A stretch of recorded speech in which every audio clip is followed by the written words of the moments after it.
Yeah. Welcome out. One come all. This is the RemiX Morning Show, and I go by the name of the Ear Doctor, and we kept the whole summer hot. Right now, we stepping into another season, but we got it right here with our host. We got Dr. Jared Ball, we got Burn It Down, Kim Brown, and we got Kalanji Changa. Let's get it. RemiX Morning Show, y'all. That sounds like some RZA stuff. That sounds like some Wu-Tang stuff. That had a Wu-Tang feel to it. Yeah, shout out to DJ Mathematics. Big up to my man Quazero. Okay. That's Quez? Yeah, Quez. Quez in the building. The Latin Lion. You know what I'm saying? Right. Shout out to him. He need to hear this. You know what I'm saying? Unsung hero in the underground. What's good? Check out Dr. Jared Ball's shirt, man. They're looking real flossy today, man. Hey. Oh, that's that Morgan State style right there. Well, they said that Tiger would wear red when he felt like he was a winning champion, and so I feel like I'm winning today, so I wore red today. You know what I mean? Okay. So instead of Tiger, we call you Cheetah. How about that? And Kim Brown got it laid down. Kim Brown got the lace front laid to the front. What up, Kim Brown? Found out that I had a warrant, so I had to disguise myself. You know what I'm saying? When you came on the screen, I'm like, oh shit, Mary J on here today. Right. This is my life, Mary J. Blige. How can I love somebody else? Okay. Instead of Mary J, we're gonna call you Harry J. How about that?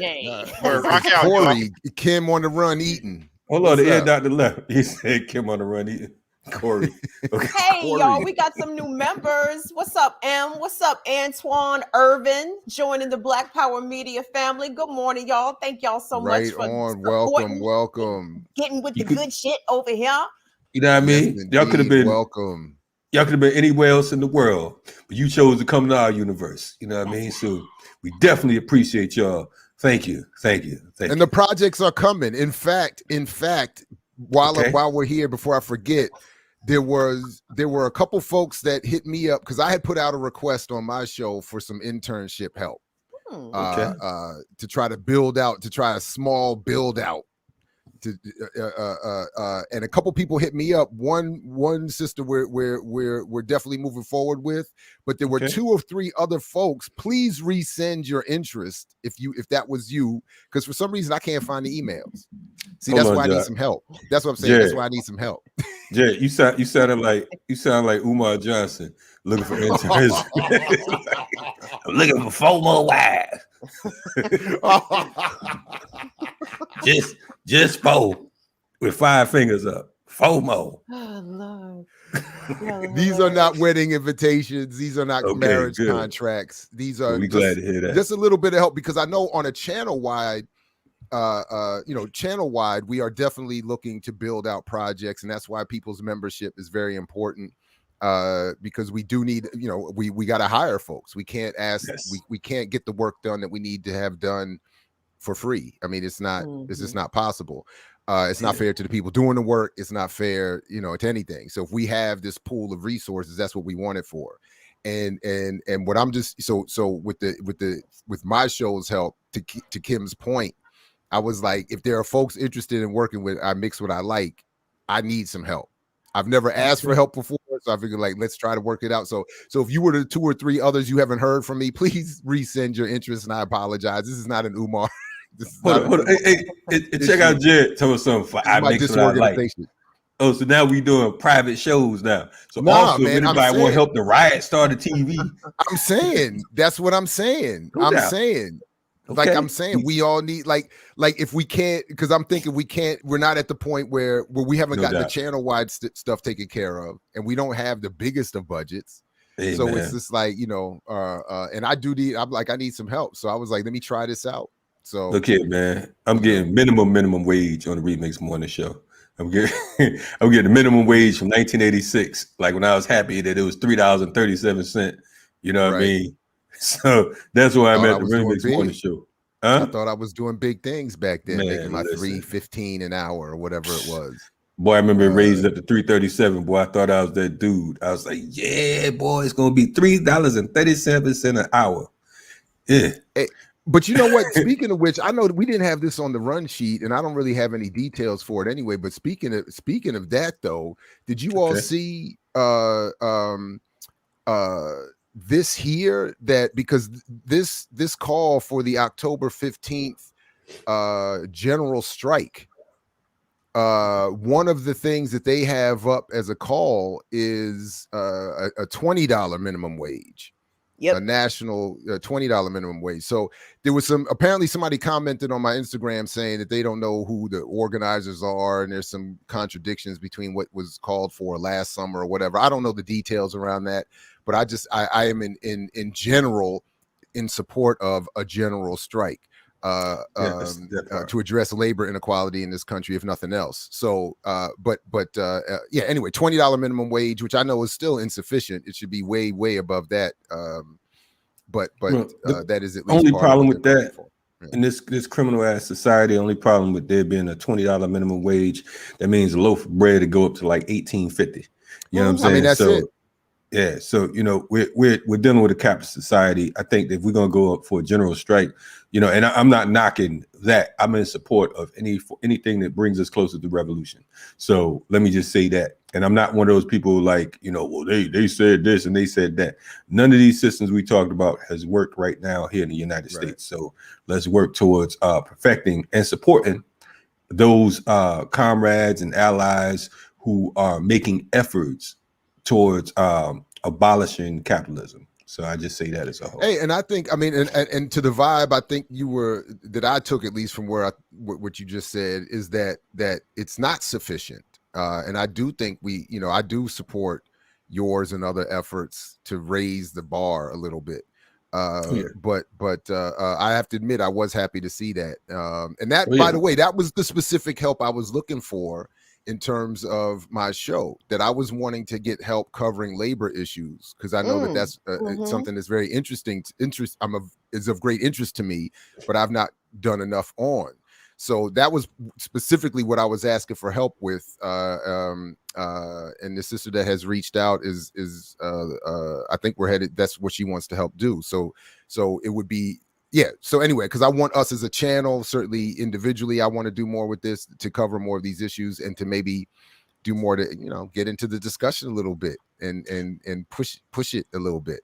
And speaking of labor issues, guys, the Nabisco strike is over. For everyone that's been following the Nabisco strike, Nabisco workers have been on strike for over a month at a handful of different locations. I think it was Chicago, Aurora, Colorado, Portland, Norcross, Georgia, and Richmond, Virginia. And they have been out there on the picket line. They have been saying that Mondelez, their parent company, raked in record profits during the pandemic and did not want to share those profits with the workers. In fact, trying to cut their hourly wages and make them work Sundays with no, time and a half or no double time. So the union, I think it is the bakers, confectioners, tobacco workers, and grain makers, the BCTGM union, was able to come to terms with Mondelez, got a new contract in place for the workers. So the Nabisco strike is over. So you can go out and get your kids actual Oreos and not Hydrox cookies now. Oh, wow. Now that the workers have been accommodated, I hope to everyone's satisfaction. So, but shout out to the Nabisco people. Absolutely. Folks, back to work. Yeah, absolutely. And move towards healthier eating altogether. You know what I mean? We got to survive America. You know what I'm saying? On the flip side, that part is true. For sure. We have I don't eat any of those products anyway, but I do support the workers. Nor do I, but I support the workers. And no doubt. Yeah, we do eat those things. Absolutely. Absolutely. And I agree with you, man. Definitely, you know what I'm saying? Push back. Don't just let these motherfuckers do you any kind of way. But I'm also saying to us, along with what Jared was saying with the whole labor issues, we got to start digging deep into the environment as well, and the environment and health, so on and so forth, because of the fact that we won't have to worry about no police terrorism. We won't have to worry about no political prisons or nothing if this environment keep being as fucked up as it is. You know what I'm saying? There won't even be a fight. So that's right. 100% correct about that. Yeah. So we're going to win in spite of ourselves, though. But anyway, we got Corey on the run. What's up, Corey? You good? What's popping around your way? That's funny. Oh, you talking me? Hey, Jared just gave you the new name. I would say he's a Kim on the Run eating. So you know what I'm saying? Corey. Anybody gets a name around here. Hey, what's going on? Hey, man, just I spent 2.5 hours getting my hair pressed. And that's what's going I'm still very uncomfortable, like going to the hair salon. Shout out to everyone, all my ladies and fellas and non-binaries out here who have been maintaining their grooming regimen. But me, myself, personally, I am not comfortable still in the hair salon that's closed off and the windows are not open, and some people are in masks and some people ain't in masks. It's all very terrifying out here. So I braved it. Hopefully I didn't contract no COVID just to get my hair straightened. That's my big fear, that if I go out and go get my eyebrows done, I'm gonna catch COVID doing something stupid. So hopefully that's not the case. I gotta introduce you to my hairstylist, because they do my hairstylist does I'm just talking shit. But anyway, what's happening? I was gonna say I won't introduce you to mine, because the last time I went, this is what happened. That didn't go too well. That didn't go too well. Thing, so if I don't run a comb through my hair like once a week, my shit will freedom lock. Like it will be like, oh, we going back to the motherland today, Kim. Like, Corey, come on back, Corey. Come back to us. Bonjour, Jacqueline. Comment ça va? Jackie literally slid in the room. Boom. Look who slid in the room. She's like, Kalanji tweeting me, being mean. Yeah. I'm like, you'll bring your ass in car. I'm like, you'll bring your ass out here and help with this work we got. You know what I'm saying? Anyway, I was gonna say it is Bruce. Jackie filled up the run sheet and then had to slide in late. I was like, oh Lord, oh Lord. Hey Jay, I'd hit it with the text like, hold on, man, you got like 18 stories on here. Your ass ain't even on the screen. I know. You did a Kamal. At least Kamal don't put none on there. Don't show up. Hey, I'm telling you, but I will say, Jackie, to your point, the best thing, if there was a good thing about COVID, it was that there was no traffic in these streets, man. And now that we back in full swing, people are back in full swing.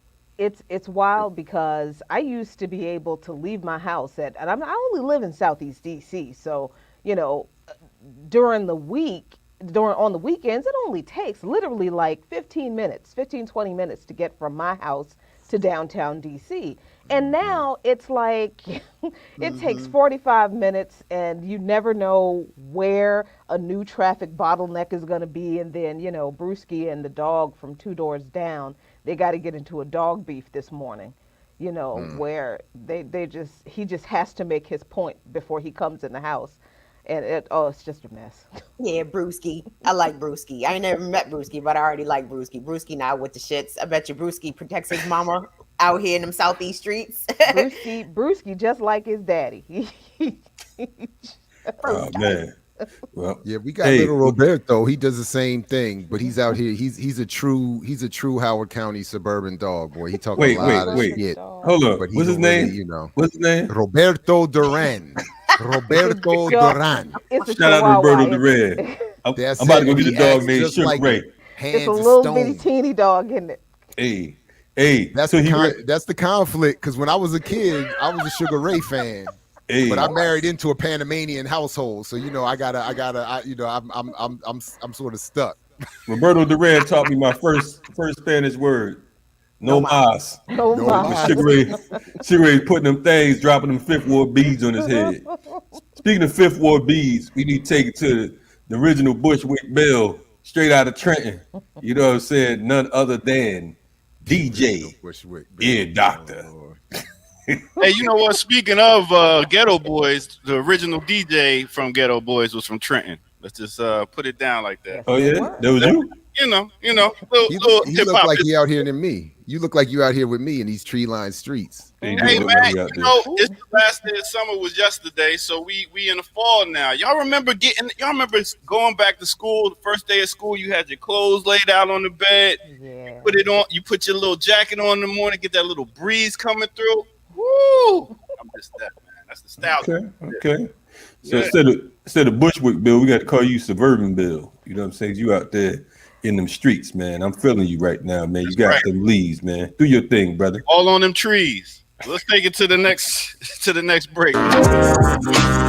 Remix Morning Show.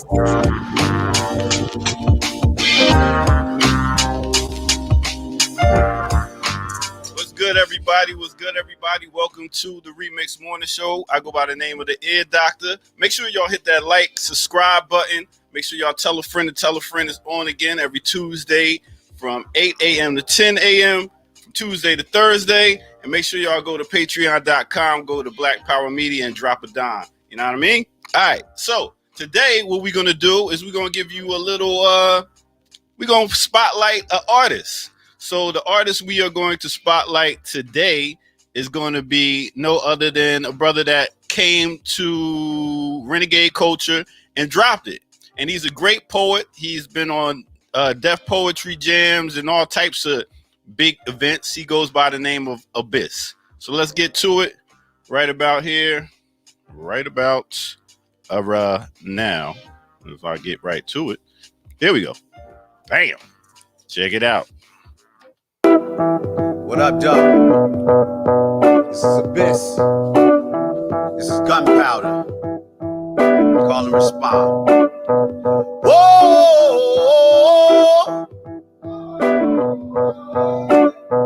Whoa!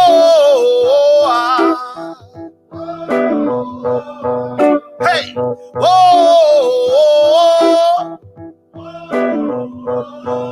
Hey! Whoa! Hey!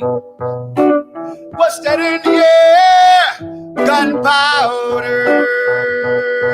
It's like they really don't care about us. It's like the powers that be done lost their grip, and you're not above the law. Karma wants a kiss. Break out the riot gear, they pumping the black fist. You the woke sleeping giant, they mad at this shit. Hey, what's that in the air? Hey, hey, it's like they really don't care about us. They kill our sons before they get a chance to shine. Kill our dream so we can't expand our minds. Taught me out English, pulling on the Newport. It used to be sky's the limit, now life's too short. Most of this is self-inflicted excuses, piss poor. Addicted to this chicken shit, I wish I ate fish more. What's that in the air? Gunpowder. It's like they really don't care about us. Whoa! Hey! Whoa! Bars. Hey, I was born on the east side, city of motors. We grinding so hard, shit, we gon' need rollers. Old head said, don't do that stuff that they showed us, but we can walk like giants on the tops of their shoulders. School of hard knock, where they bartered in boulders. They gotta pack heat, cause where we stay at colder. Hey, some work a 9 to 5, I work my 16s. You got to be nice when your flow is mean. I took the minimum, and I went extreme. These are Malcolm X games by any means. And chasing your vision mean pushing your dream. They call it underground, we seeing it mainstream. Had a premonition, they labeled it pipe dream. So I gave them my light, sun rays, the moon beam. That's day and night, we moving like light beams. If you're not enlightened, it turning to sightseeing. Just a dose of the Kendrick, captain of my inner Hendrix. I'm just a messenger, it's only right I send it. What's that in the air? Gunpowder. It's like they really don't care. All right. About us. Oh, Yeah. That right there is no other than my people Abyss. Straight out of the D, straight out of Detroit. That is Abyss, and you can actually go check that out on a Renegade Culture podcast if you go back to the window. So check that out. Big up to Abyss, that poetry jam. He's that dude. So that's what it is. Thank y'all for tuning in and listening. Now, let's get back to the morning show. You know how we do. Come on, man.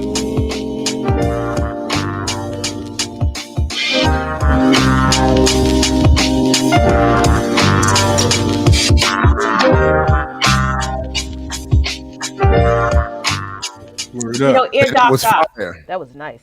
Yo, speaking of Trenton, New Jersey, can we send some condolences going out to the family of Sarah Dash, one of the original members of LaBelle, passed away recently. She represented Trenton, New Jersey. Shout out to the whole Philly area, South Jersey, middle of Jersey. Sarah Dash, beautiful voice, y'all. Kids, if you have not experienced that LaBelle catalog, go back and listen to LaBelle. I don't know what these little light-skinned R&B whisper bitches doing in 2021, but if you want to hear some broads blowing, LaBelle, honey, LaBelle. Itchy ya mama. Okay. Word. Anyway, so that's best. Big up to her, and big up to Abyss, and that's what. Yeah. So I'll catch y'all next break. Peace.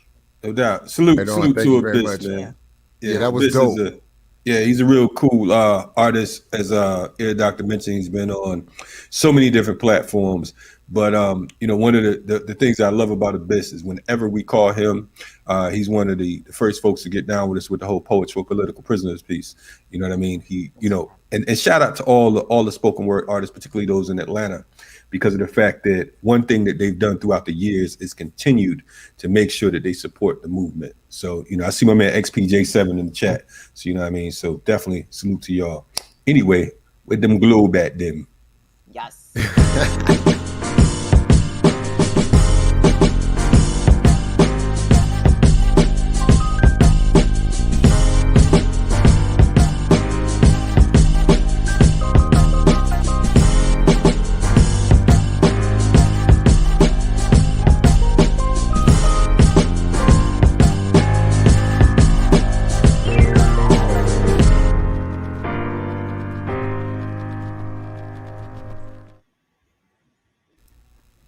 Hey, good people here on the Remix Morning Show. Can I quickly, since we didn't get to it yesterday, just because I know you all have some stories to get to, but just very quickly, if it's all right, I would just like add a tribute to his birthday yesterday that we dedicate today's news segment to Osajifo, Kwame Nkrumah, who was born 1909, September 21st. And shout out to him belatedly on his birthday and all the ideas he represented, and may there one day be a United States of Africa organized under scientific socialism. So anyway, just as a tribute to way to contextualize our news this morning here on the and you know what I want to add on real quick, Jared. I think that one thing that's important is Kwame Nkrumah is one of those folks who learned how to take his petty bourgeois skill and make it work in the interest of the masses, because he came to the United States to be educated in Pennsylvania. You know what I'm saying? Right. And then he took it back to the continent. So he's an example of when you're talking about fighting for the liberation of people, there are no excuses. You know what I'm saying? You have folks like Fela Kuti, who was a doctor, you know what I'm saying? And just so many others, Che Guevara, who was a doctor, and Fidel, who's an attorney, so on and so forth. So we have to make sure that, there are no excuses. You can't just say that, I'm just going to write about this. No, write about it, but turn your pen, and make that shit work in the interest of the people. All right, just wanted to point shout out to I appreciate that. And shout out to the Harlem History Club, the Edward Wilmot Blyden Society, the good folks with whom he worked and studied when he came through, John Henrik Clark and that whole crew. So yeah, anyway, happy birthday. So who's up first? Who's getting us started this morning? Well, let me get to this ridiculousness that I so enjoy reading. I enjoy reading how the narratives of the empire fall apart under their own hubris and ego and weight. And I mean, we all knew, right, that the whole Russiagate narrative was garbage. I've said that before. Y'all have heard me seen me say it all over the place. Well, how come now the FBI has basically accidentally sort of proven it? This is what I mean. This story, thank you, Jared, because I can't talk and share at the same time. I got coordination issues. But so this has been reported in Gray Zone from our friend Aaron Mate.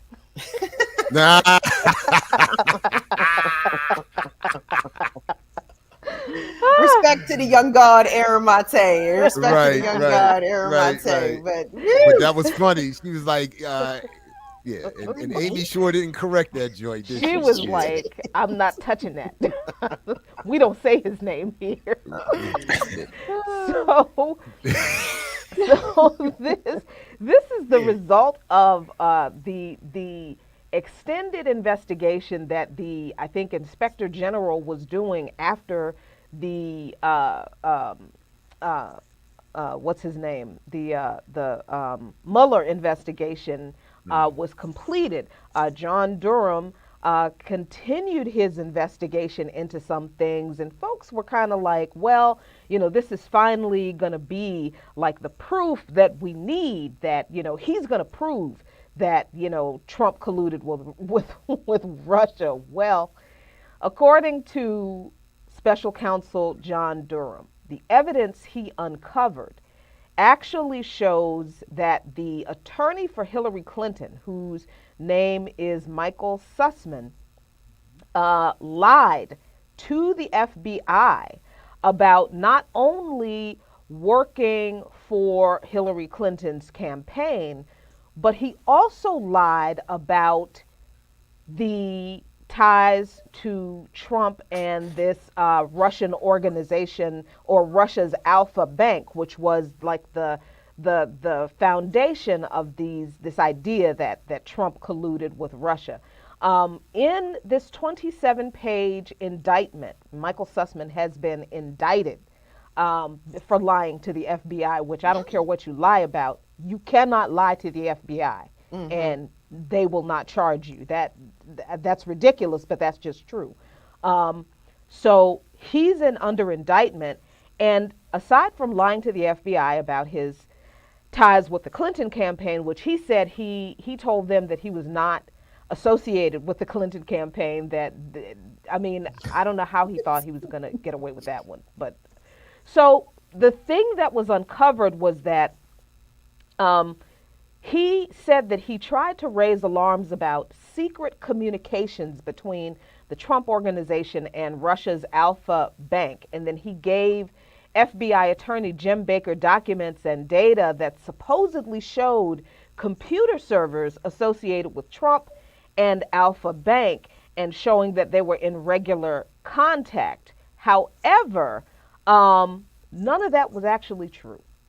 That information was false. The FBI figured out that it was false. There is involvement with this firm Fusion GPS, and if you remember from the primary elections, Fusion GPS had to do with a lot of the issues with the vote tallies in some states in the primaries. And that was part of what assured that Hillary would beat Bernie, right? That's right.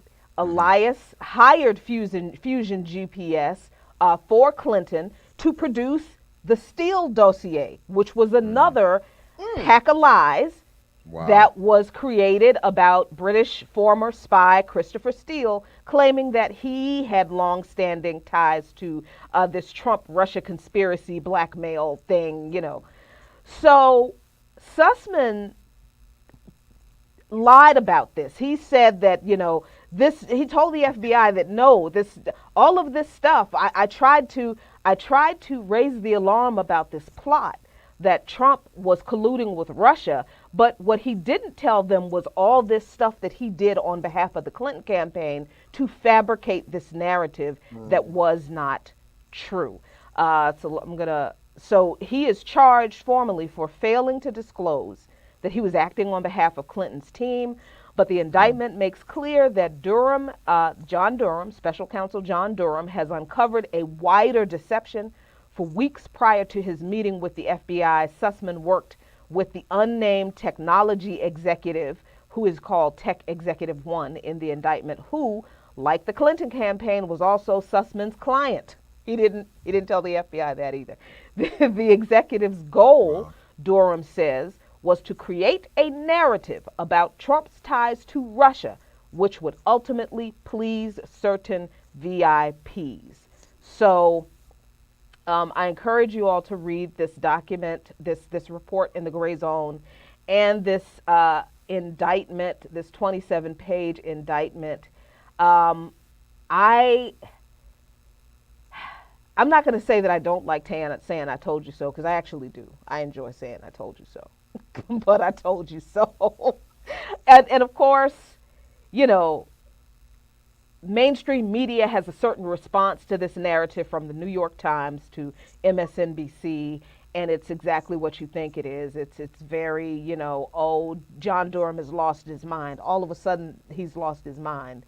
And, they're lying and they're setting Sussman up. But there it is. And listen, like you said, shout out to Aaron Mate or Aaron Mate, as according to some, because a few years ago I was just doing this the basic method of asking myself, where are all of these claims that Russia has brought us Donald Trump coming from? And as I listened to more and more people making the claim, I heard less and less evidence used to support it.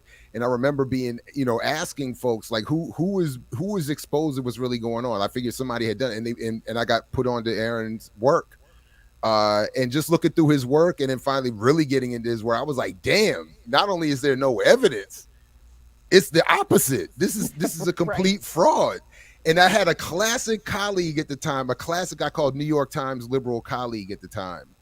At work, and I would go to him and say, have you where is your, because he was on the Russians gave us Trump, and if it wasn't for the Russians, we'd have had the utopia of Hillary Clinton. And I was like, but where are you getting it? And because his thing was, I read the New York Times every day, so I'm informed. That was his that's his worldview. Like if you read the New York Times every day, you know what's going on. So I was like, but have you seen what Mate is saying? Who? What? And I was like, yeah. So anyway, it's crazy. So to see what you're showing here, like you said, it was not hard to understand this would be a conclusion if anybody looked. But damn, this is. I mean, really, the Clintons were behind giving us Donald Trump the whole way. Oh, no, you know what I mean? Fuck Russia. It was Bill and Hillary and their acolytes. Yeah. The whole way bringing us Donald Trump, and they knew it. You know what I'm saying? The Pied Piper strategy. Yeah, once I saw that WikiLeaks right there, I was like, "Come on, it's a wrap." They said it. We want him because we can beat him, and he'll Pied Piper all the lunatics to support him, and we'll win. And right. I mean, it was crazy, and I was but yeah. Anyway. And I think this is really important in when we're talking about what happened in the 2016 election, because this side narrative came out of the reason Hillary lost was because black people didn't vote, and black people believed all these horrible things about Hillary Clinton and let Trump win. And so this very anti-black narrative came out of this Russiagate bullshit, that black people are, they've been duped by the Russians, and this very Red Scare kind of narrative came out. So I think it's really important that we stay on top of these kinds of revelations coming out of the truth about this election, because our people were blamed for losing this election ultimately. That's right. And it was black folks like Joy Reid, I'm gonna call her name, and other folks, what's his face, Roland Martin, and all these these other black pundits, all these other black liberal pundits getting on the news and talking about black folks didn't vote for Hillary Clinton, black folks let us down, black folks were duped by the Russians, when they completely ignore the fact that that social media troll campaign that they point to, most of the ads appeared after the election was over. Most of them were actually ads for products, so it was a money-making venture. The ads that were political were actually shared from sites that were legitimate, that told the absolute truth about racism in this country. And the reach was incredibly small, incredibly limited and small. So they never mention that, but they're quick to jump on the Russians, brainwashed black people with communisms and made them not vote for Hillary Clinton. It's the same. And we got to keep pushing back on that. That's right. It was the same old thing that black people got duped, and that racism, the racism and the analysis, which I thought was a legitimate one, of I'm not voting for Hillary because of her policies and her party's behavior, got replaced with, oh no, you got just suckered in by the Russians. So yeah, I mean, you're right on to that. So anyway, Kim, you want to do one, or Jackie, you want to get to your next story? How you all want to proceed? Kim, what you got? Anybody? I have a couple of things. Now, ask me if I'm sharing my screen. Nah. Am I sharing my screen? Is that a no? Will you share it? There it is. Oh, I've hit all now the going down the requisite time buttons. warp, though. I have hit all the requisite. Okay, you halfway there. You just went too far. Hold Hit too on, many damn stop buttons. right dog there. in here. Leave There it it right is. there.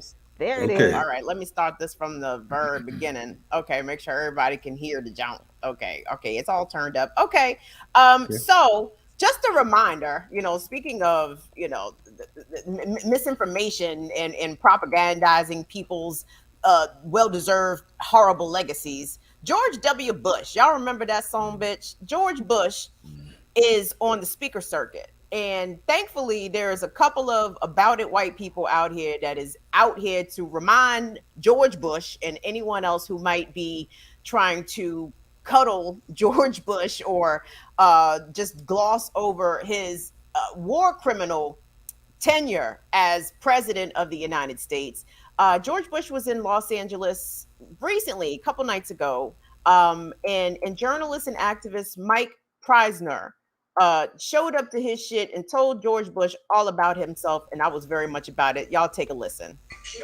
Bush, when are you going to apologize for the million Iraqis that are dead because you lied? You lied about weapons without destruction. You lied about connections to 9/11. You lied about Iraq being a threat. You sent me to Iraq. You sent me to Iraq in 2003. My friends are dead. Shots like top deal. You killed people. You lied. You lied about WMD. A million Iraqis are dead because you lied. My friends are dead because you lied. You need to apologize. Apologize. Now, of course, we know. For the million Iraqis that are dead because. Now, of course, we know had Mike been Miguelito would have been lit the fuck up by all the secret. He was Miguel. Marquise. Better than Marquise. I mean, they might have shot Marquise in front of everybody out there. Hey, So. man. They just stomped him out. He'd have been looking like a smoothie. They'd have scoop him up with a cup. Hey, shout out to Preisner and his partner Abby Martin and the Empire Files. They do a lot of good work. And I want to, and I echo that energy because your father sent me to Iraq. Tell them, Jared. I don't want an apology though. I want way more than that. But I appreciate the energy and the confrontation nonetheless. But But no doubt. I'm glad that some people out there trying to remind folks that this dude, because remember when people are forgetting when Bush came in got himself in there or was appointed by the Supreme Court, people, even Republicans like Vincent Bugliosi, the attorney, was writing books about how the Supreme Court should be prosecuted and charged with abuse of, I forgot the exact charges he was but he said he sent it to all the states attorneys general trying to get charges brought against the process that led to Bush's appointment, and then he was castigated. The whole world, especially before 9/11, the whole world thought he was a buffoon and didn't take him seriously. And and we were told then, like, this was the nightmare of nightmares. That was also the fault of Ralph Nader and the silly, radicals and all this other kind of stuff. And now they're rehabilitating him as they get ready to try to give us Trump Part 2 in 2024. So it's ill that we talking about this whole COVID season and this motherfucker is going on a speaking tour. You know what I'm saying? Yeah. Right. He consistent with his dumb ass. It's like, you know what I'm saying? He's just been, But it's like people are really intentionally trying to misremember George Bush's legacy, right? Or just trying to just very casually yada yada. Oh, Bush, yada yada. Iraq, Afghanistan, Homeland Security. I mean, Jesus, like he expanded the surveillance state and increased the militarization and expanded the powers of the executive branch so much that Trump and Obama after him were allowed to come in and do all kinds of crazy nefarious things. So fuck George Bush, man, and fuck Michelle and Barack Obama specifically for dapping up that nigga in public and hugging him and shit and giving him candles. Like, what are y'all niggas doing? Kissing his no-lip ass. Right, like what? Was I the only one though? But I mean, were y'all like equally as disturbed, or maybe not disturbed? But did you notice like all of the people around Mike? I mean, and just like strong work to that comrade. He put on a suit and a tie, and with the intention to go in there and cuss that Bama out. That's strong work, comrade. I mean, I was amazed all by the people around him who were just like, "Oh no." Hey, but the Beckys was deep. I mean, they grabbing him and pulling on him. Yeah. I mean, man, he's supposed to. Man, I ain't into violence, but look here, man, you get your monkey ass up off me, put your goddamn hands on me. So fun fact, real quick about that video, guys. That video was on TikTok. TikTok took it down off of their site because they claimed it promoted harassment and bullying. Oh wow! Lord. A million dead Iraqis and one guy pointing to oh my, you know what? Boy, that's America in a nutshell. Like, I mean, the people around him, the way the people responded, that to me is like America in a nutshell. That I think that's a perfect view of America. Yes, gotta love it. As is calling him a bully for doing it. That's mighty white of you. Man, listen, they used to fuck us up in the hood, the police, and then charge you with police brutality. Charge you with assault and battery on the police. Resisting arrest. So me, I'm like, shit. Every time I get arrested, I might as well go and catch these charges because I'm gonna get them anyway. So go for broke, motherfucker. I mean, accidentally hit you in your motherfucking nose bone. But anyway, knock some of that cartilage out your head. But anyway, we saw how Baba Balagoon gets down with them accidents. Hey man, you know what I'm saying? Shout out to my brother. Accident prone cat. You don't want to be prone cats, boy. Be like, whoops. Exactly. Broken nose, my bad. Sever your spine. Accidentally. Oh, did I break your nose? Oh. Yeah. Oh dear, I didn't mean to do my dance in your chest. My stars. Oh my stars. You know what I'm saying? Hey, Balagoon show up in a wheelchair, your ass leaving one. It's very confusing. I saw that sit down training. I'm saying people like you don't have to get up and wear somebody out. But that's what like, it is. You see him and you just like do not expect the heat, and then he does stuff and you're like, oh shit. Looking over his glasses, got the old man bifocal look. That's why I say I just look like this. You know what I'm saying? Revolution is about that. It ain't about all these big ass beads and you fatigued every day and I ain't trying to knock nobody because I've been down that particular road and shit. But fuck the costumes. Let's get down to what's practical. You know what I'm saying? If you think a cat look like a geek, that's cool. You know what I'm saying? Just walk up on it and you might get an education. Speaking of education, Kalanji, your homeboy Hiram is in the chat talking about fun fact. George W. Bush is from Connecticut. Y'all claiming Bush now? No. What's up, Connecticut? He's from New Haven, where Hiram is from. He's from New Haven, where Hiram is from. Thank you for pointing it out. And then there's the rest of Connecticut. Yeah, that's right. Connecticut just claiming everybody. David Duke from Connecticut, y'all. Hiram got his damn his Connecticut pass taken, so you know what I'm saying. Don't even go there. So anyway, real quick, I want to get to this last piece because I like to be fair. I don't want people to think that I just poop on conversations about COVID alternative treatments, and I actually don't. I just like for people to be informed, and this story is fascinating to me. So there is a treatment that actually is Oh, you beat me to it again, Jared. Thank you. Oh, my bad. If you want to share it, No, you should, it's okay. because I don't have a subscription, so this is how it looks on my screen. Yeah, so let me see. Let me grab. Yeah, so can you see? Yeah. All right, good. There All it right, is. so I thought this story was fascinating, and this is being reported in the Washington Post, and was picked up by Yahoo News and a couple other places. There is a treatment for COVID-19 called Regeneron. It is based on the monoclonal antibody treatment. Regeneron. That's the shit Trump got, right? That's what Trump got, and it's actually Regeneron is the brand name for it, if you will. Monoclonal antibodies is the actual treatment. Don't ask me to explain the science to you. I don't understand it entirely. You can figure it out. But the thing about this is that it actually does work to treat COVID.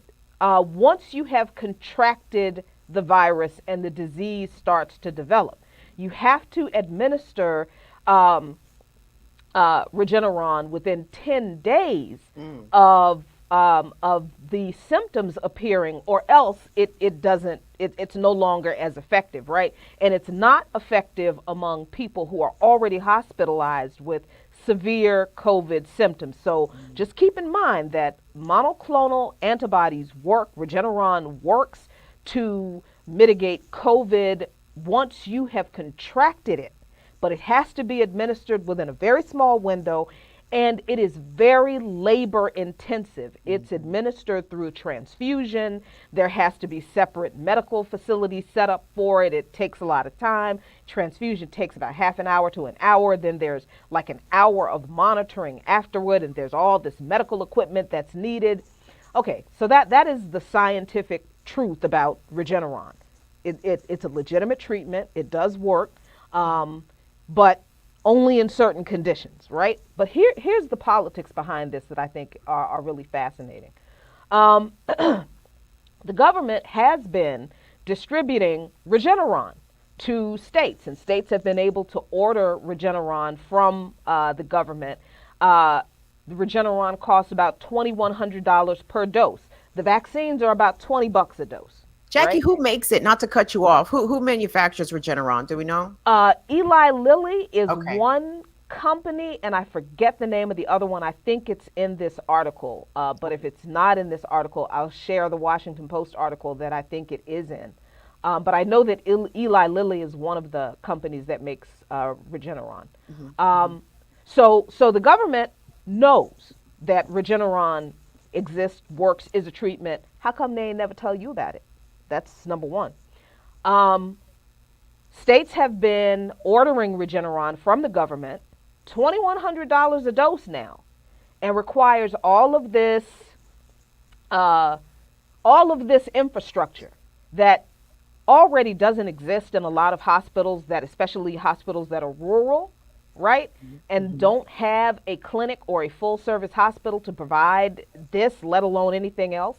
And as we know, in a lot of urban hospitals where, people can't get their needs met as it is. And you're talking about in the middle of a pandemic where people are dying in the hospital because, of COVID. And again, Regeneron doesn't keep people from getting the virus. It only keeps people from being hospitalized once they've contracted it. So it has a very limited use, but it is effective for that limited use. But it sounds like you have to be hospitalized to get it.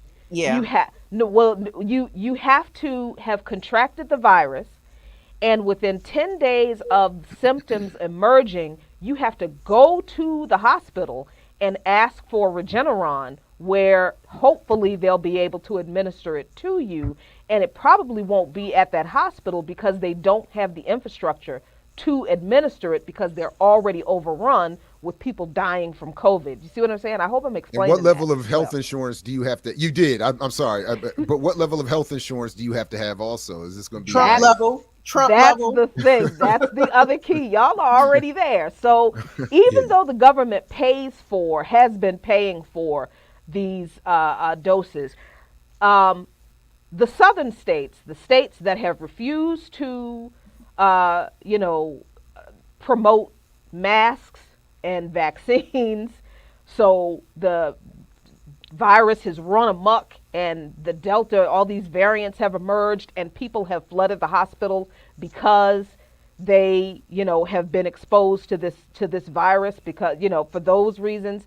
The southern states have been buying up Regeneron as a treatment to COVID, right?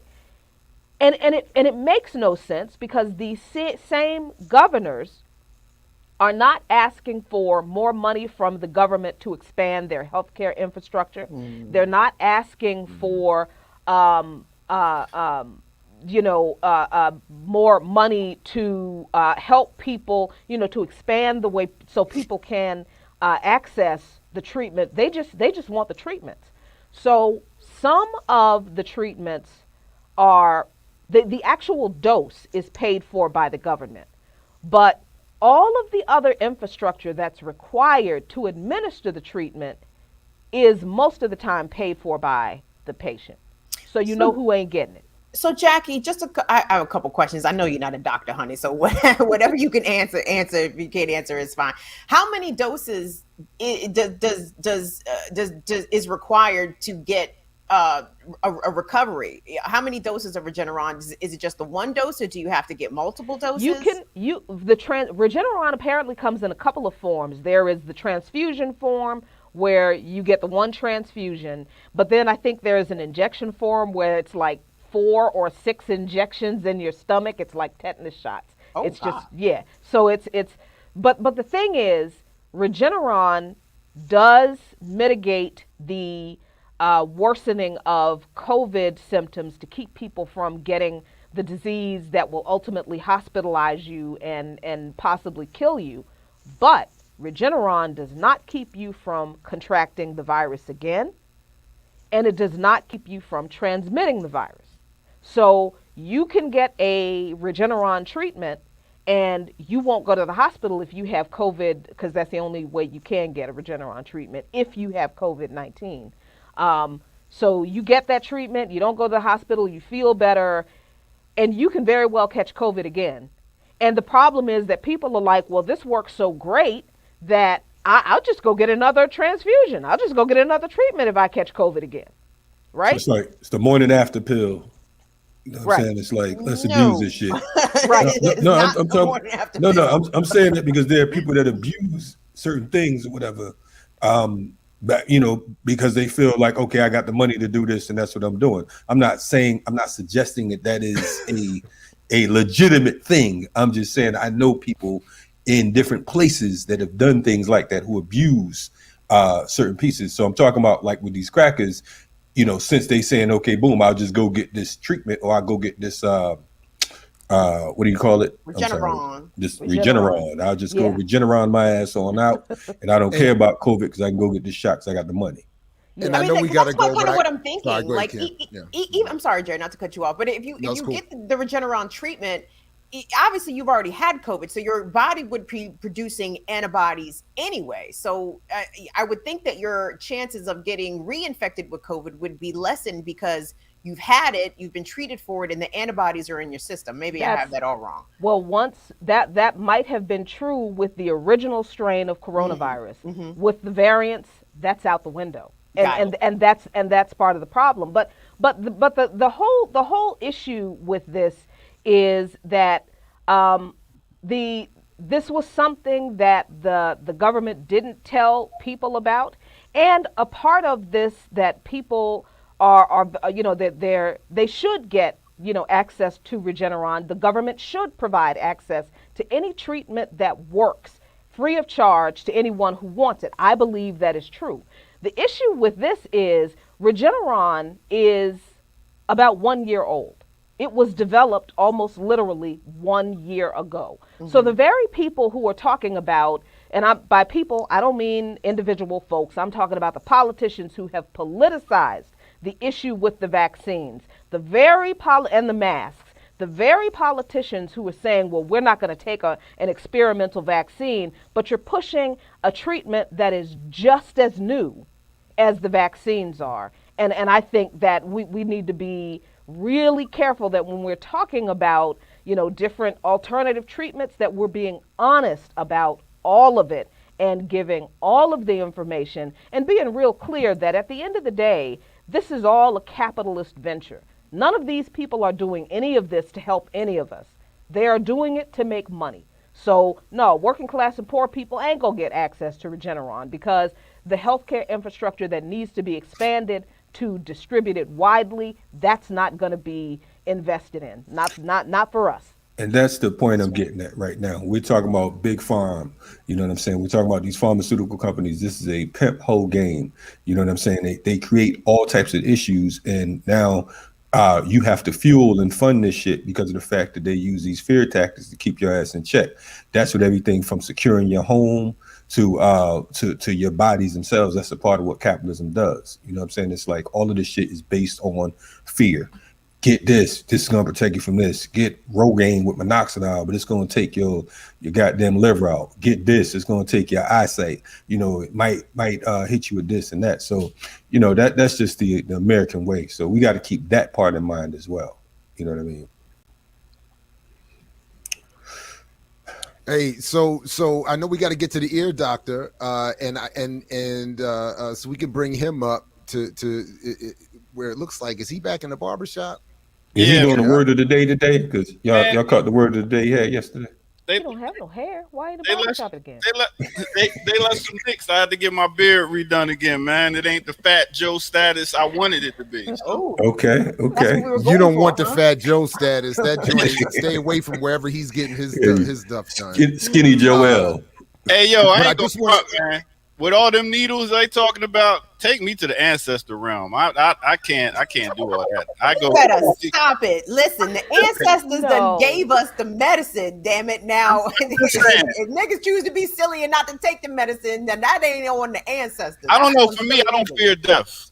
Views and opinions of such are not necessarily views of Black Power media. I don't fear death. I get to go see my parents, my grandparents, all that. You know what I'm saying? So with that said, it's like I said, it's a whole lot going on out there. It's crazy, and it's all about that money. But let me get to some other topics since we at the barbershop, and let's kick that talk. All right, let's get it. Remix Morning Show. Remix. Yeah.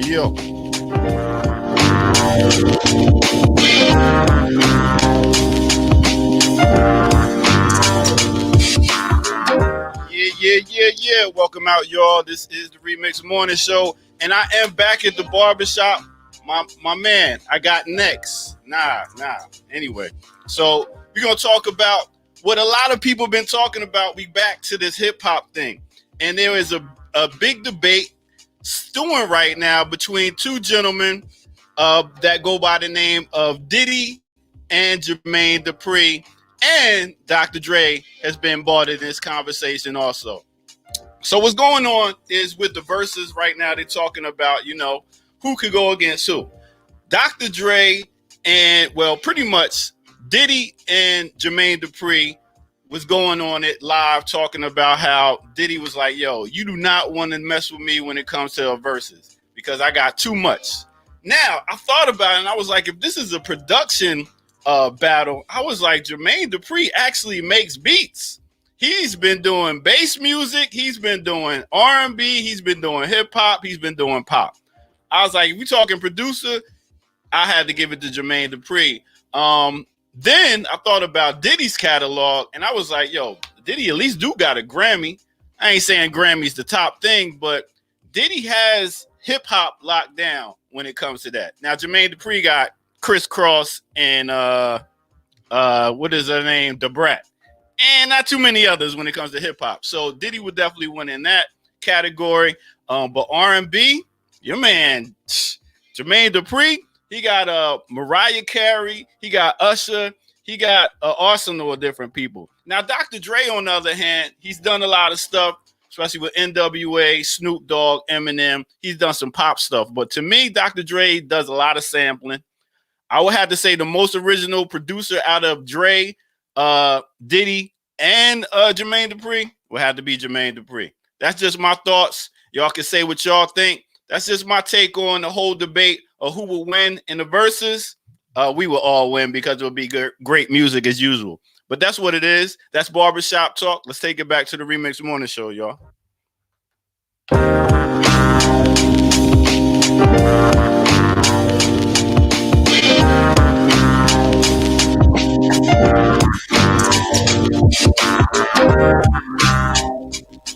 Yeah.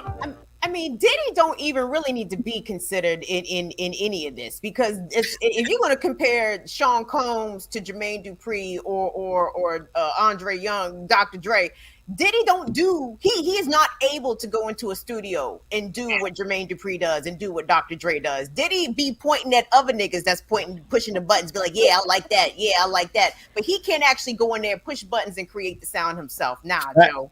And you know who actually is holding the mantle right now and going to be probably doing it for a minute?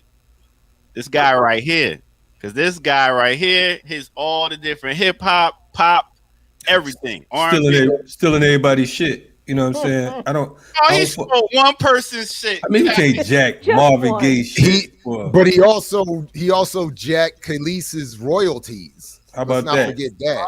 Oh, here we go. I think we should. Are we talking about business? I like to slap that motherfucking hat off his head. Look, there's only one producer versus that has to happen, and that's Premier versus Pete Rock. That's the only one that has to happen, and that would be the only one. They did a Premier versus Pete Rock versus. I mean, not on versus, but they been did that against each other. I mean, in the club and stuff like that. How about and like the original verses when they was doing it on Instagram, when it was Just Blaze versus Swiss Beats. I mean, that was high quality. Like, a shout out to Just Blaze. Justin was out here laying shit down. I'm talking about actual producers. I don't know what the fuck Diddy does. Diddy ain't no damn producer. I mean, nah. How do you really feel about Diddy, Kim? Tell us again, Kim. Hey, he writes the checks. He don't write the rhymes. He writes the checks. Yeah. And that's the point. I mean, and that's the point. Like that's why he would be disqualified or should be disqualified from that conversation. Exactly. That's what he does. He doesn't make music. Get people off of his hitman squad. And what's the? Go ahead. I'm sorry. Go ahead. I'll let you go. No, just saying, like, okay, then if we're gonna include Diddy in anything, let's include him in the verses of the producers and record label owners who have exploited their artists the most. Because I bet you he would win in that verse. Most artists that have died or went to prison under one particular label. Well, in either way, I think either way, your ideas work with what I was going to suggest. Musically, it would be Bad Boy versus Death Row. Mm-hmm. That should be the verses, and then you could do both music and imprisonment. I mean, but let's unpack. Yo, Jared, who Dre gonna pull out? Michelle A. Or R&B? Shout out to Michelle A, man. Don't disrespect Michelle A. Now. I know, man. What's wrong with you? And we got the same birthday. Shout out to Michelle. Hold up now. Come on now. World class. Every day against Michelle A. Get out of here. Hey, listen, man. Like I said before, Dre, out of all these producers and whatnot, he's built these family trees. We talked about that before the joint. You know what I'm saying? From NWA to Eminem White Ass, you know what I'm saying, to 50 Cent and all of these different artists that come up under him. So I think that he's an unsung cat. I still think he's a sucker.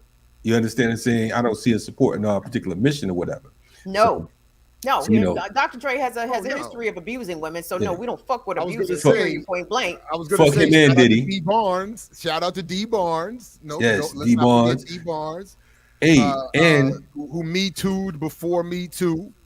That's right. So with that said, Jermaine Dupri wins the holistic "I'm a good guy" production guy. Then. I mean, well, I don't. Good guy. But I don't know nigga personally. It's just like they do. they like Kim's like we hang out in this talking about. Just because you don't beat a woman, don't make you a good man. Yeah, I mean, I don't know that he didn't beat women. I don't know what he did. You know what I'm saying? Every man coming out of that era is skeptical. Whoa. Here we go again. Oh, here we go. Cut it out. Cut it out, Kim. We came out of that era. We good. Kim, boy, I tell you, boy. Sketch. Corey J. Blige over here. Corey came on a run again. Have no faith, Evans. I'm out of here. What thing? Kim just paged Kim just Marable page 490 all of the men of the 1990s. When Marable said all of the books written about Malcolm in the 90s were trash. No. Kim said all of the men in the 90s were trash. Hey. The one thing you can count on with bunch Kim, of dudes sitting up in here. on every show. Apparently, you got to ask the women. Ask the women of the 90s, you know, what they think about men. For not me. I'm sure everyone's all enlightened and they got the, you know, shit together and they understand what. But during that time period, barbarians, shorty. Hey, hold up. We talking about the same women when the guy said, "Where my bitches and hoes out there?" It's like, ah. I mean, because that was the only thing they was asking. They didn't ask where my sisters at. It was bitches and hoes and niggas. Hey, that's it. Jared, sometimes you be like, damn, thanks for being on our team here, doctor. Just we had a chance of escaping. I'll just go ahead and agree with Kim then. Thanks. Yeah, I'm gonna play it safe and agree with Kim just because I know that whenever Kim's on here, I brace myself because I know two things gonna happen. She's gonna be talking about if a nigga ain't get no vaccine, you know what I'm saying? That's gonna be one. Hey. And the second thing is gonna be brothers, period. So I just sit back. To be fair, the she might have a point. She might have a point. About the vaccine, about that and the 90s. My little circle was not advanced. I'll say that. I will say that. We were not advanced. But y'all was Mama's biscuits, man. Stop playing, dude. We were Mama's biscuits now. We were Mama's biscuits. So there was some balance we offered, but you know. To be honest with you, Jared, Mama's biscuits sound like, never mind. But anyway, we go. It was an interesting time. It was an interesting time. I mean, speaking of the Luke Mons, Jackie, you said earlier you talked about taking credit for "I Told You So." And I would like to do the same real quick with a little help from my baby girls. So if we can just check this out real quick. We'll see. This is from a couple years ago. The liberals are mad. Why? I don't understand. Because claiming Russia interfered in U.S. elections and that caused a Trump victory means the Democratic Party now has to focus directly on the fact that they lost the election. And to Trump, who the Democrats promoted initially thinking he would be an easy win for Hillary. Who they already had stolen their own primary from Bernie for. What? Yeah, they thought it would be easier for her to beat Trump, but she was such a bad candidate. Oh, so since even white liberals promoted our refusal to vote being based on black and brown people being suckers for Russian propaganda. They could play on old racist tropes to help push along the myth of Russian bots stealing their election. A myth they promoted for the last 3 years. Wow. So then they needed that collusion thing to be real. Yes. I mix what I like. Super cute. That was adorable and beautiful. Oh, wow. I don't understand. So I was just saying, so even the babies could figure this out. You know what I'm saying? That looked like a nice little cartoon, man. You know what I'm saying? And that was really heartfelt, man. You know what I'm saying? Very, very heartfelt. Beautiful. Yeah. I mean, you notice how Jared's cartoon had him looking like Al B. Shore again, right? Y'all notice that? Like little ass hat. But nah, it's this hat right here. It's my Kango, man. It's that's your Kango? That's man, my Kango. All this time I was thinking that shit was a peanut shell. And you mean tell me this like a pistachio shell? That's what I thought this shit was all that time. It's legit. Yeah, it's a Kango. For 80s legit, man. Oh, man, he's about to go golfing. That's Jared. That's his golf hat. Wait, no, speaking of 80s, Jared, you have a birthday coming up. Is that right? I do. Next week. About to get up here with the squad. All right. Tuesday of next week. Y'all hear that? Big 5-0, man. Okay. Not the 5-0 we hate and run from, the 5 or fight. The 5-0 we are happy to have made it to. You know what I'm saying? Woo. That's it. All right. Yeah. Don't worry, I ain't had my tea this morning.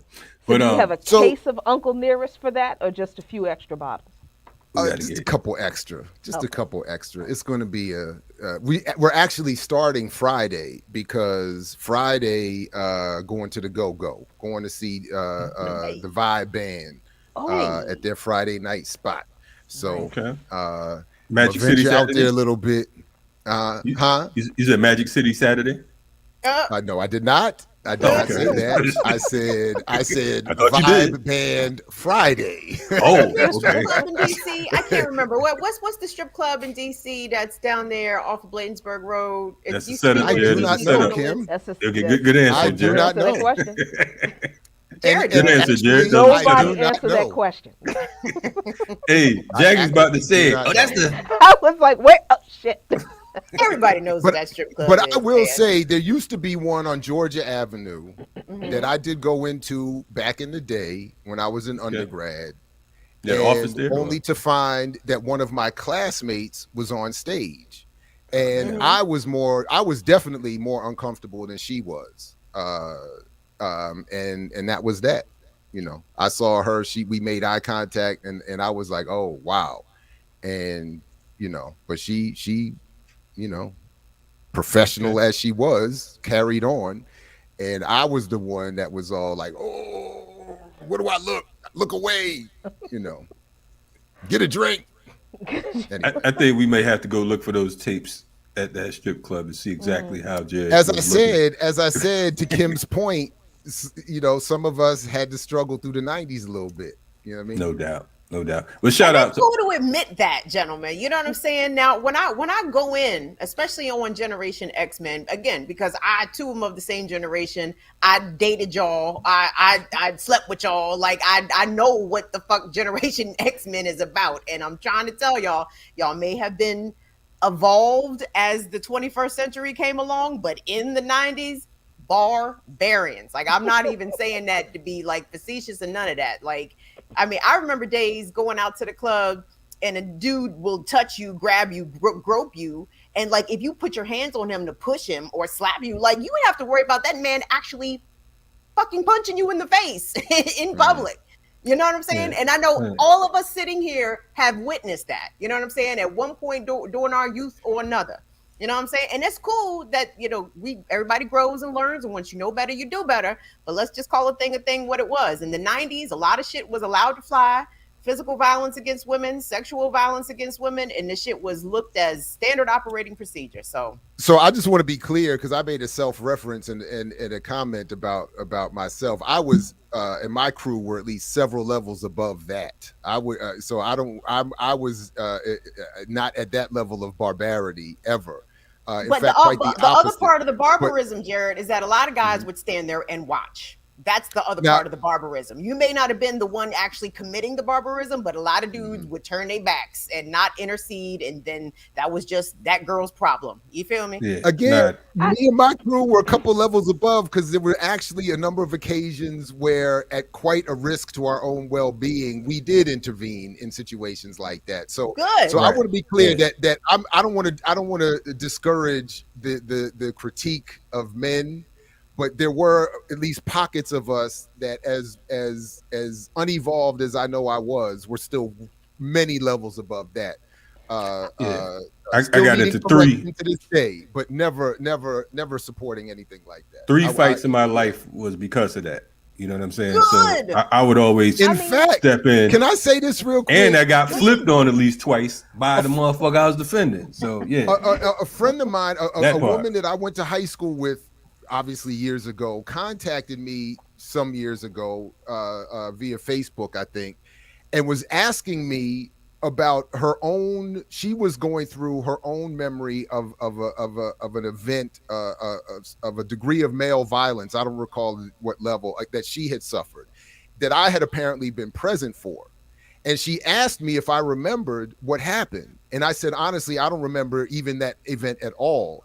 And I said something like, I hope I didn't behave inappropriately to any extent. And she said, no, in fact, you got involved and tried to fight the dude that did whatever I'm saying happened to me. And I didn't even remember that. So even the stuff I don't remember, I apparently was at least several levels above that. So I at least would say there were some of us who were not at that level. But I do recognize that what you're saying did happen. I do recognize that there were many more of us that allowed it to happen than would stand and stop it from happening. But I, my own self-reference, just to be clear, was several levels above that, even as I'm still evolving to this day. I'm so glad to hear it. Can I say this? Please. As I think I'm probably the Jackie was the grabber. Here. Ahead, just that I will absolutely admit to putting my hands on some men's body parts that I shouldn't have at some point. I did some shit back in the day. Thank God there were no cameras.